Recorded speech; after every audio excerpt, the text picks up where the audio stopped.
Nelson Mandela remains in the hospital tonight in Pretoria. He's said to be in serious but stable condition and is being treated for a lung infection. A man revered as a symbol of perseverance and reconciliation, Mandela is now approaching his 95th birthday.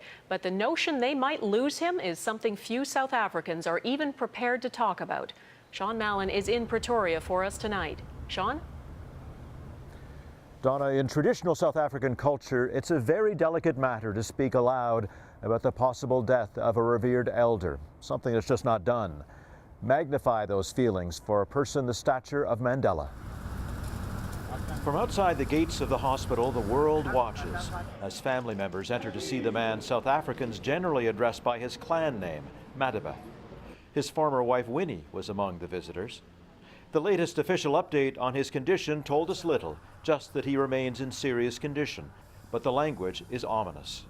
President Jacob Zuma has called upon South Africans and the public throughout the world to pray for Madiba and his family during these difficult times.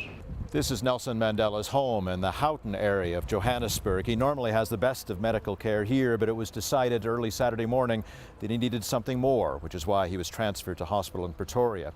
Ever since he went in, people have been coming by to drop off messages of support in the form of rocks on which they write their notes. This one's typical. It just says, "Thanks, Father."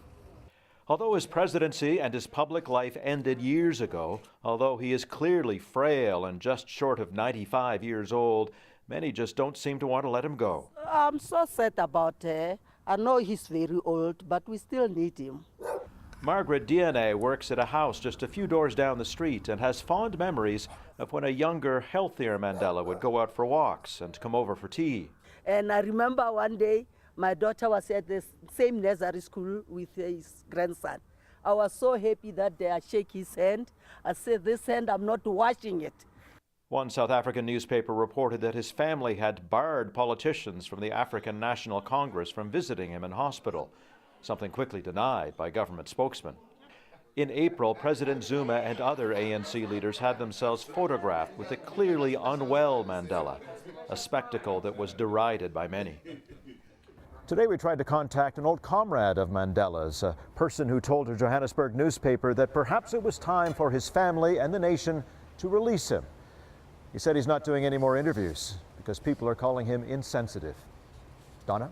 All right, Sean Mallon in Pretoria tonight. Thank you.